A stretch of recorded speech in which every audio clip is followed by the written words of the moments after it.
I, Sara Zimmerman Duterte, do solemnly swear that I will faithfully and conscientiously fulfill my duties as Vice President of the Philippines. She may not like my answer. She may not like how I answer. But I am answering. You swear to tell the truth, the whole truth, and nothing but the truth in this inquiry, so help you God.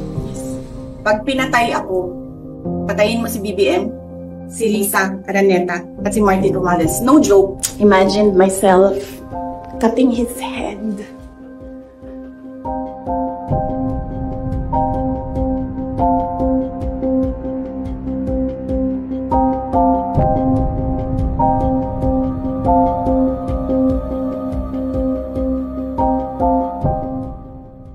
Noong 5 ng Pebrero 2025 ay inimpeach ng House of Representatives si Vice President Sara Duterte matapos beripikahin at pirmahan ng 215 House members ang Articles of Impeachment laban sa kanya. Alinsunod sa Article 11 ng ating konstitusyon, hindi na kailangang magsagawa ng impeachment hearing ang House kung ang Articles of Impeachment ay pinirmahan na ng 1/3 ng lahat ng miyembro nito. Sa 306 na kasalukuyang miyembro ng House sa 19th Congress, 215 o higit pa sa kinakailangang 102 members ang lumagda sa Articles of Impeachment kung kaya't ito ay agarang na itransmit sa Senado. Bukod sa naunang 215 House members, mayroon pang 25 mambabatas ang dumagdag sa pagberipika at pagpirma sa impeachment complaint. Dahil dito, halos 80% na ng buong House of Representatives ang sumusuporta sa impeachment ni VP Sara. Ngunit bakit nga ba na-impeach si VP Sara? Ano-ano nga ba ang grounds na nakalagay sa verified complaint for impeachment? Nang manumpa siya bilang pangalawang pangulo ng ating bansa noong July 1, 2022, nangako siya sa bayan na pangangalagaan at ipaglalaban ang konstitusyon at ipapatupad ang mga itinakdang batas nito. Ngunit sa loob ng 3 taon niyang panunungkulan, paulit-ulit na nilabag ni VP Sara ang kanyang sinumpaan, kung kaya't siya ay na-impeach sa ilalim ng mga sumusunod na batayan: culpable violation of the Constitution, betrayal of public trust, graft and corruption, other high crimes. Ang mga paglabag na ito ay patunay lamang na siya ay hindi angkop manungkulan sa gobyerno at nararapat na maalis sa pwesto sa pamamagitan ng impeachment. Narito ang 7 grounds for impeachment na nakapaloob sa articles ng verified impeachment complaint laban sa pangalawang pangulo. Nakasaad sa Article 1 na si VP Sara ay nagkasala ng betrayal of public trust, nakagawa ng paglabag sa konstitusyon at high crime sa kanyang live press con noong November 23, 2024. Huwag kang mag-alala, ma'am, sa security ko. Kasi may kinausap na ako na tao. Sinabi ko sa kanya, kapag pinatay ako, patayin mo si BBM, si Lisa Araneta, at si Martin Romales. No joke. No joke. Nagbilin na ako, ma'am. Pag namatay ako, sabi ko, huwag ka tumigil hanggang hindi mo mapatay sila. And then he said yes. May naunang pahayag din si VP Sara na nagsasabing nais niyang putulin ang ulo ni Pangulong Bongbong Marcos. Gusto ko tanggalin yung ulo niya ba? Imagined myself cutting his head. Nakapaloob naman sa Article 2 ng Verified Impeachment Complaint na nagkasala ng betrayal of public trust si VP Sara dahil sa maling paggamit at paglustay ng public funds. Sa 2 taon ng kanyang panunungkulan bilang pangalawang pangulo, nagkaroon siya ng direktang kontrol sa confidential funds na nagkakahalaga ng 612,500,000 pesos na ginastos sa hindi maipaliwanag na paraan.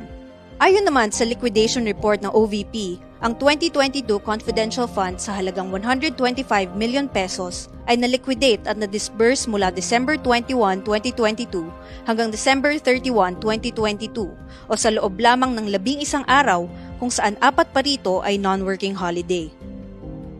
16 million pesos mula rito ay ginamit para sa maintenance at rental ng safe houses na ang ilan ay nagkakahalaga pa ng 200,000 pesos kada araw. Lumalabas na 11,363,700 636 pesos and 36 centavos ang ginastos ng OVP kada araw mula December 21 hanggang December 31 mula sa confidential funds. Gumamit din ng gawa-gawang pangalan tulad ni Mary Grace Piatos, Kokoy Villamin at iba pa ang OVP sa kanilang acknowledgement receipts ng confidential funds. Sa pagberipika ng Philippine Statistics Authority o PSA, so 1,992 pangalang ginamit ng OVP bilang mga nakatanggap ng confidential funds, 1,322 dito ang walang birth records at imbentong pangalan lamang.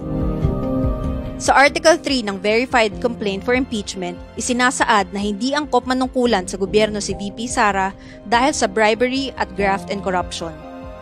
Sa pagdinig ng House Committee on Good Government and Public Accountability, inamin ni na former DepEd Yusek Gloria Humamil Mercado, DepEd Director Resty Osias at Chief Accountant Runa Catalan na binigyan sila ni DepEd SDO Edward Fajarda ng monetary gifts mula kay VP Sara.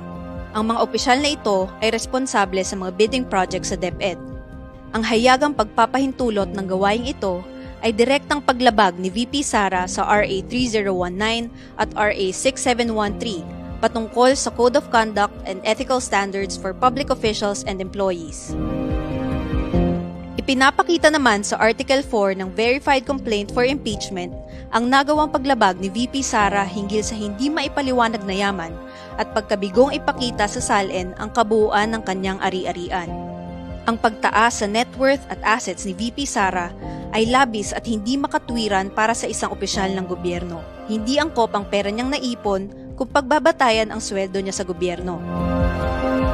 Sa Article 5 ng Verified Complaint for Impeachment, bukod sa pagbigay ng death threats kay Pangulong Bongbong Marcos, First Lady Liza Araneta Marcos at Speaker Ferdinand Martin Romualdez, nakagawa ng high crime si VP Sara dahil sa kanyang pag-utos na ipagpatuloy ang extrajudicial killings sa ilalim ng Oplan Tokhang sa Davao City nung panahong siya ang mayor nito. When I started the Operation Tokhang, I was called by him about Tokhang, and it was approved by Sara Duterte. By Sara? By Sara Duterte. Because at that time she was the mayor. She was the mayor at the time. Nakapaloob naman sa Article 6 ng Verified Complaint for Impeachment na nagkasala ng betrayal of public trust si VP Sara dahil sa kanyang mga gawain at negatibong pahayag na nag-uudyok ng sedisyon at rebelyon laban kay Pangulong Bongbong Marcos at sa kanyang administrasyon. At panghuli, sa Article 7 ng Verified Complaint for Impeachment, inihayag ang sukdulang pag-abuso sa kapangyarihan at pagtataksil sa tiwala ng taong bayan ni VP Sara sa kanyang buong panunungkulan bilang lingkod bayan. Ang lahat ng mga paglabag na nabanggit sa 7 Articles of Impeachment ay malinaw na patunay ng betrayal of public trust, culpable violation of the Constitution, at graft and corruption ni VP Sara. Pinagtitibay nito na hindi siya naaangkop manungkulan sa gobyerno at nararapat lamang alisin sa pamamagitan ng impeachment. Kung mahahatulang guilty ng Senado bilang impeachment court, hindi na rin maaaring humawak ng anumang pwesto sa gobyerno si Vice President Sara Duterte.